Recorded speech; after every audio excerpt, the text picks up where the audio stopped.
Olá a todos, sejam bem-vindos ao De Olho no Mercado.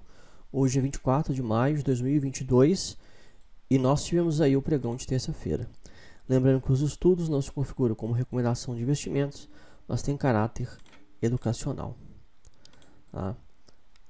Vamos começar pelo mini índice, né? Eu já adiantei aqui essa ação que eu estava olhando, mas é lá para o final do nosso estudo. O mini índice ele teve um pregão em que, para quem faz day trade, não foi um pregão produtivo, né? Porque a verdadeira, né, oscilação dos preços ocorre quando a máxima ou a mínima, né, do pregão anterior é rompida, né? E hoje nós tivemos um movimento lateral, né? Os preços não fecharam nem acima nem abaixo dos preços do pregão anterior, tá? E né, o day trader ele precisa, né, pegar a oscilação dos preços, montar uma posição num determinado patamar onde, né, os preços eles a partir dessa posição eles precisam caminhar, né, na direção do trade, né? Então vamos aqui, por exemplo, o gráfico de 5 minutos, né, e você pode ver aqui no gráfico de 5 minutos houve, né, uma oscilação, várias oscilações sem a formação de tendência. Nós não tivemos tendência no pregão de hoje. Não se pode falar em tendência, tá?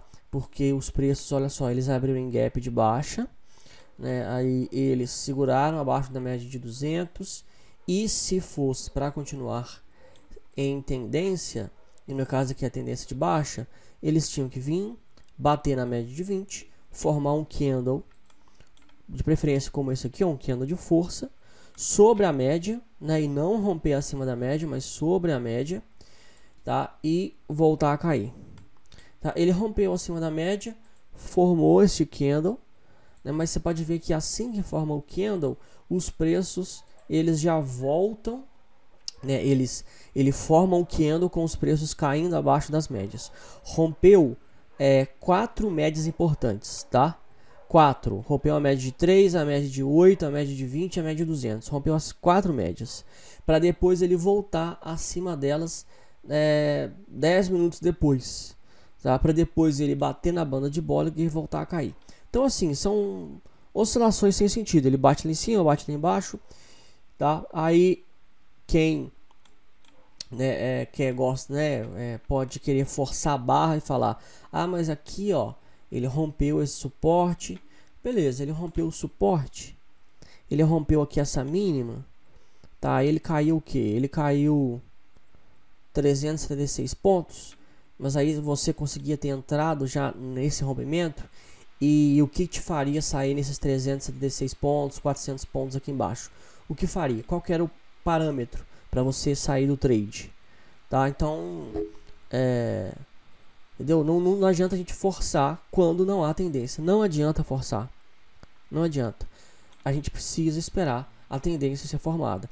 Esse daqui foi um dia de tendência, ó. Fez um topo, aí fez um fundo, segurou na média de 20. No gráfico de 5 minutos, segurou na média de 20. Simplesmente não fechou abaixo da média. Fechou em cima da média. Voltou a subir. Caiu. De novo, segurou na média. A média de 20 virando, né? Subindo, tá? Aí ele bate na média, volta a subir. Então assim, e essa aqui é uma perna, tá? Que dá para você pegar uma oscilação como essa, né? Porque você, por exemplo, no lado da compra, você tem que comprar mais barato e vender mais caro, tá? Não adianta você chegar aqui e comprar aqui, né? No preço de abrir em gap de baixo, porque o que o pessoal faz? Eu vejo muita gente ensinando análise técnica, ensinando trade, mas assim, umas coisas que pra mim não faz sentido nenhum. Abriu em gap de baixa, aí o cara fala assim, ó, os preços vão fechar. Ele, né, ele olha a bola de cristal dele e fala, os preços vão fechar. Aí ele compra. O cara compra, ele vai e lança uma ordem aqui. E compra, beleza. Olha só, os preços, ele comprou aqui, no primeiro candle, os preços andaram de lado um tempão, quase não, foi cerca de uma hora andando de lado e levemente para baixo, né, dependendo de onde que ele comprou. Aí os preços ameaçam ir para cima, aí ele tem um leve parâmetro positivo. Aí o que ele faz? Ele aumenta a mão. Porque ele fala, agora vai, né? Rompeu as médias, agora vai. Aí o cara aumenta a mão. Na hora que ele aumenta a mão, já tem queda. Tá? Aí ele já está perdendo já o dobro. E aí os preços voltam. Quando os preços voltam e ele tem a oportunidade de zerar o trade dele, ele fala, não, é agora que vai. Ele aumenta mais ainda a mão. E aí volta e ele fica negativo. E isso aqui, ó, ele sem ele stopar, hein? Porque se ele, né, é sensato e colocou um stop, ele já tomou stop. Ele já tomou um stop do dia, já tomou o segundo stop, aí já tomou o terceiro stop. Porque toda a tentativa dele de comprar foi frustrada. Tá? Porque os preços caíram bastante. E aí, beleza, os preços caem, voltam a subir. E aí, ao invés dele esperar os preços caírem, tocarem na média e voltar a subir, formando o pivô de alta, não, o camarada de novo ele tenta. Ele falou, ó, fechou fora, fechou dentro, né? Ou, sei lá, ó, fechou fora da banda de Bollinger, é compra. Sabe, é um parâmetro. Por isso que o pessoal acha que a análise técnica não funciona. Porque o pessoal pega padrões, pega parâmetros que de fato não vai te levar a ganhar dinheiro. Tá? Porque, olha só, sobe e aí os preços fecham fora da banda. Aí sobe por causa de que fechou fora da banda, o cara já comprou. Beleza, preço cai. De novo o preço caiu. Se colocou, onde que você colocou o stop? Tomou stop de novo. Né? Aí fechou acima. Falou, não, agora vai. Agora o mercado vai. Né? Olha só, o DMI está acima. Né? Porque às vezes se o cara coloca, até mesmo se o cara coloca aqui a tela que eu estou colocando, os indicadores que eu estou usando, hein? Ele pega e fala, ó, o DI mais está acima do DI menos, o MACD está altista e rompeu acima da banda de Bollinger, né? Aí o camarada pensa, o Renan, que tem esse trade system aqui, ele tá lá comprando aqui em cima aqui, né, se estivesse operando aqui agora, aqui no comigo, ele estaria comprando aqui. Mentira, tá? Mentira. Você tem que esperar a tendência ser formada. Não formou, tá? Pivô nenhum. Porque aqui embaixo, tá? Ele rompeu acima da média. Para mim não vale. Acima da média, abaixo da média não vale. Tem que vir e tocar na média. Aqui ele caiu e ele fez um repique. E ele fez um repique na média de 8, uma correção na média de 8 e voltou a cair. Muito pouco. Não. Deu trader de tendência, não é scalper. Uma coisa é você ser scalper, outra coisa é você ser trader de tendência, tá? Eu ensino o trade de tendência, né? Que é o mínimo razoável, tá? Eu não consigo entender qual outro contexto que seria possível, né? Ainda assim é uma possibilidade de você ganhar dinheiro, tá? Porque você vai perder, e vai perder muitas das vezes, mesmo fazendo a coisa certa, mesmo você entrando no padrão exato. Porque o que tinha que ser formado então? Se não formou o ideal, o que tinha que ser formado aqui então no meio?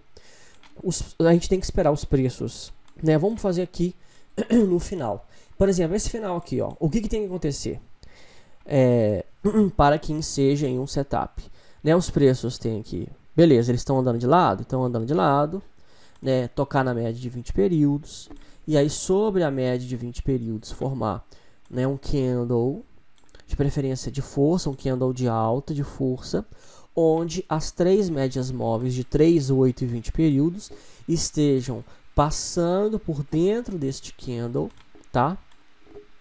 As três médias passando por dentro deste candle, ok?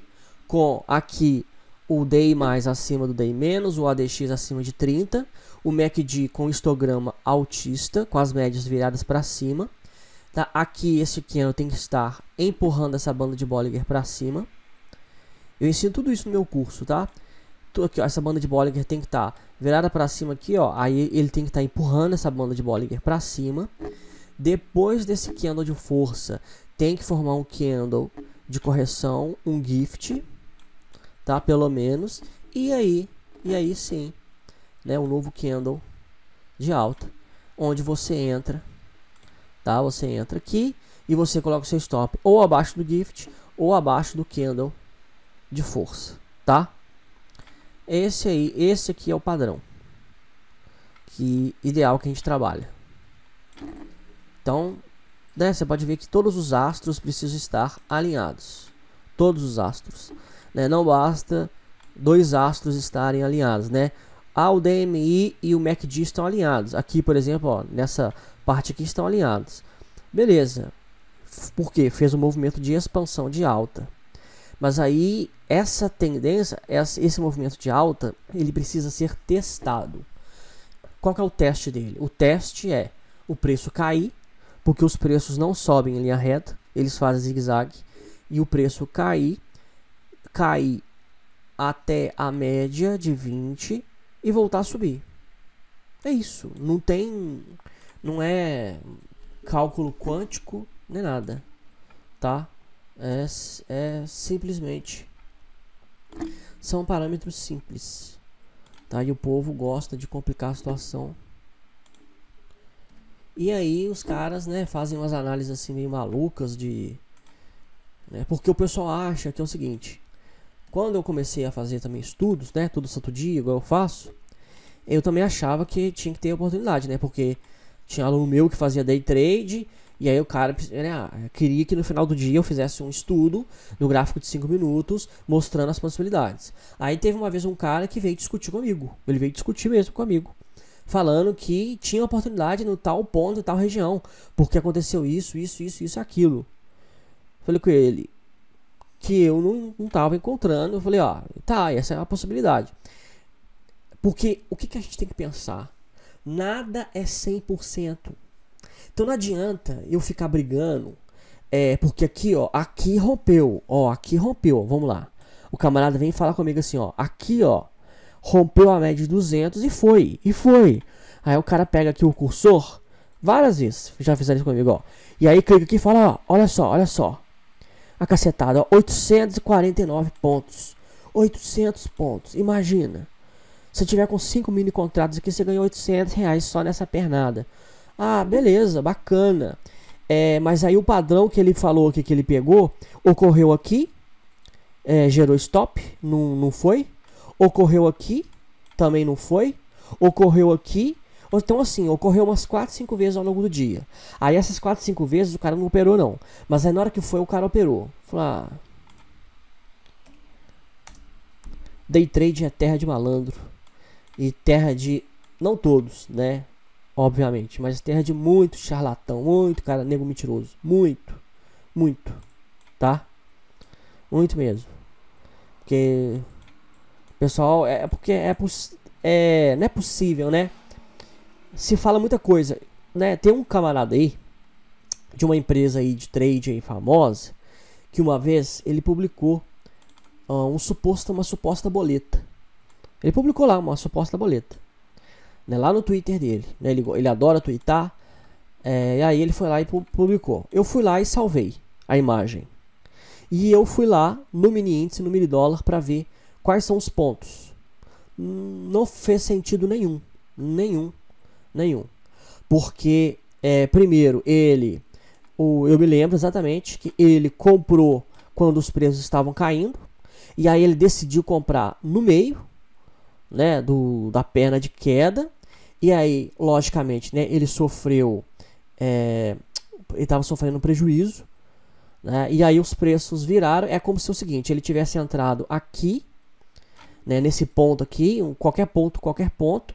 E aí ele pegou e ele conseguiu fechar o trade aqui em cima. Só que quem olhou para a boleta dele viu que ele pegou esse lucro aqui, mas não viu que ele passou um calor imenso. E era assim, coisa muito alta. Era um trade lá de 50, 60 mil reais. É coisa assim, muito alta. Então, e aí eu fui pegando os parâmetros lá e tal. Eu vi que não fez muito sentido.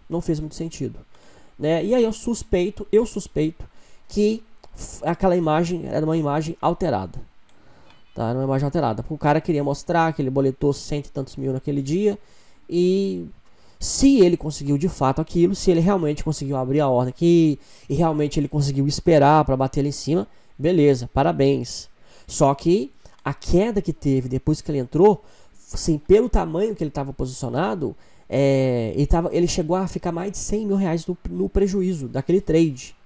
E assim, operar mesmo que seja verdade, mas operar dessa forma é insustentável. Insustentável, porque vai ter um dia, né, que os preços não vão voltar.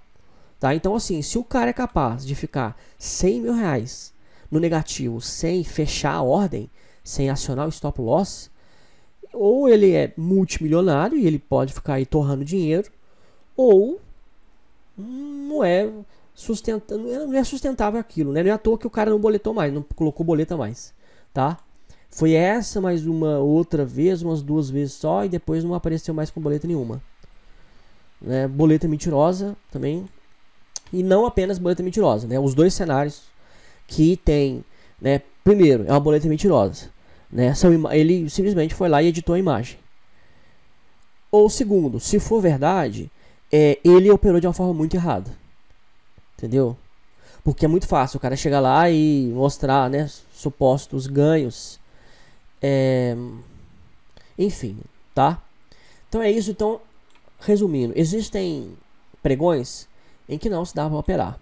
Hoje foi um dia que não era para operar, nem mini índice, nem mini dólar, ó. O candle exatamente do lado do outro, né? Quem faz day trade hoje se lascou, tá? E hoje quem ficou tentando, perdeu dinheiro, tá? Então você imagina você chegar no final do dia, agora, né? No final do dia, como nós estamos agora, no final do dia, o pregão já fechou e tal.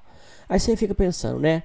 O médico atendeu todos os pacientes, o cara ganhou dinheiro, o engenheiro foi lá, trabalhou no projeto, trabalhou na obra, tá? O funcionário público foi lá, bateu o cartão dele, já tá indo para casa e tal. Você trabalhou o dia inteiro, ficou o dia inteiro sentado na frente do computador, tá? Olhando para os preços, esperando o padrão gráfico, tomou decisões erradas e ainda por cima trabalhou, porque, né, você fez alguma coisa, você trabalhou, para no final do dia você perder dinheiro. E aí amanhã, ou depois de amanhã, ou depois de amanhã, você vai ter que ganhar o dobro. Você tem que ganhar o que você perdeu hoje, para você ficar no 0 a 0, né, para tirar a perda que você teve, e você tem que ganhar, né, o dobro, né, mais um pouco, para você ter dinheiro no final do mês, senão você não vai ter dinheiro no final do mês, tá? Então, assim, e aí o pessoal fica pregando o day trade por aí, que day trade é lindo, é fácil. Não é. Todos os caras que eu vi ganharam dinheiro no day trade, eles perderam muito dinheiro, muito dinheiro mesmo. Por exemplo, o André Machado, que é um day trader famoso aí, né, ele quebrou 3 vezes, quebrou mesmo. Ele já era pai de família, o primeiro filho dele já estava nascendo, tudo mais, e ele não tinha dinheiro para nada. Ele simplesmente perdeu tudo. E não foi uma vez, foram 3 vezes, tá? E aí só depois que ele foi executivo da Microsoft, o cara, né, ganhava muito dinheiro e tal, e ele conseguiu lá, né, começar a operar, começar a ter algum dinheiro. E mesmo assim, né, hoje eu já não acompanho ele, mas eu já acompanhei bastante ele. Tinha dia que ele perdia muito dinheiro, porque, né, quem opera muito pesado perde muito dinheiro, muito mesmo. É coisa assim do cara perder num dia 40, 50 mil reais, num dia. O cara que opera 100 mini contratos, tem cara que opera 500 mini contratos, tá? E aí, assim, o seu emocional. E aí o André Machado, né, quem conhece ele, acompanha ele, hoje ele tem uma equipe, tem várias pessoas, né?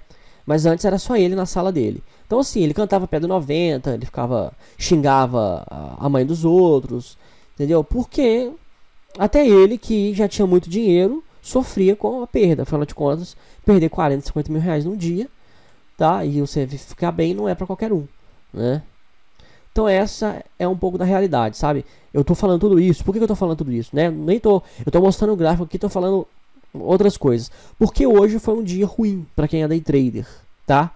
E aí hoje, quem tá pelo menos começando aí, ou tentando começar, tá colocando a mão na cabeça, na consciência, pensando, será que vale a pena, vale a pena, vale a pena? Você tem que entender qual que é a realidade que se encontra, né, essa atividade, tá? Qual que é a realidade da atividade? O SP500, ele continua em queda, tá? Em tendência de baixa. Dos papéis que mais subiram, CAM L3 subiu forte, mas você pode ver que não é a alta de um dia que define uma tendência, tá? Não é alta de um dia. São movimentos coordenados de vários e vários dias, tanto de alta quanto de queda. Porque, por exemplo, a CAM subiu mais de 8%. Aí amanhã é compra. Não quer dizer que amanhã é compra. Amanhã esse papel aqui pode cair. Pode cair muito, tá? Quer ver qual? Peraí, deixa eu ver aqui. Aqui, ó, ontem. Ontem, CEAB3 foi um dos papéis que mais subiram, tá? Ontem ele subiu aí, ó, 17%. 17% só no pregão de ontem. Uma coisa absurda. Absurda, né? E aí o camarada que vai fazer o quê? É compra, né? Compra. Tá R$3 e pouco. É compra. E aí o que aconteceu hoje? Só aconteceu hoje menos 7%. Tá? Então assim, não adianta.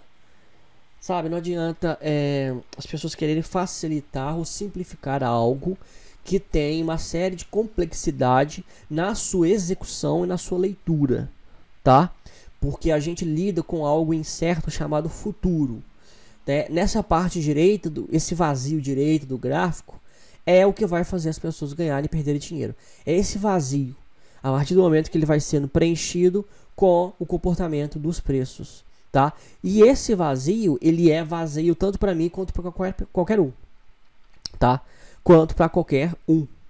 Então, não adianta, se você vê alguém contando vantagem sobre esse espaço vazio, é mentira, sabe? Porque, né, o futuro a Deus pertence, ninguém sabe o que vai ser o futuro, tá? A análise técnica, ela serve para você montar uma posição sobre um padrão gráfico, e essa posição, esse padrão gráfico, né, que já foi exaustivamente analisado pela literatura, ele tem uma porcentagem, tá? Em 60% das vezes os preços, né, eles vão em determinada direção, e aí você, em todas as vezes que esse padrão ocorre, você vai lá e monta uma posição, tá?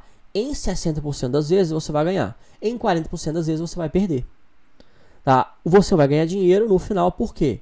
Porque você ganhou mais do que perdeu. Então você teve aí um 20% de lucro, né? 60 para 40, 20% de lucro. Pronto, é isso, né? Esses 20% aí que foram a favor da tendência, né, da sua operação, vai fazer você ganhar dinheiro. Então assim, é uma porcentagem pequena. Os preços oscilaram, né, em 100% das vezes. Eles oscilaram para cima, oscilaram para baixo. E aí nessa oscilação, né, apenas 20% das vezes que foi, né, você, digamos assim, acertou, né, a direção dos preços. Então veja que até mesmo a porcentagem das operações que dão certo, elas são pequenas, né, comparados às vezes em que os preços eles não vão na direção que a gente espera, tá? No mercado, né, o S&P 500 continua em queda. Eu queria mostrar aqui, ó, o minério, né? O minério ele está em movimento lateral, tá? Ele não está nem em tendência de alta nem em tendência de baixa. Ele simplesmente está sendo negociado na região de 980 dólares. E o petróleo também, né? Petróleo, olha só, petróleo já vem aí, ó, já há alguns meses oscilando, andando de lado. E isso mostra um alto grau de incerteza do mercado global, tá? A lateralização dos preços mostra um alto grau de incerteza. E minério e petróleo são commodities, né, importantes que definem aí muita coisa, principalmente da Bolsa de Valores brasileira, porque Vale e Petrobras são os papéis que mais têm peso no principal índice, que é o Ibovespa, ok? Grafistas.com.br é o nosso site, onde você tem acesso à descrição de todos os nossos conteúdos, tá? E de nossos planos de assinatura, ok? Então ficamos por aqui. Qualquer dúvida estou à disposição. Um abraço a todos e, se Deus quiser, até amanhã.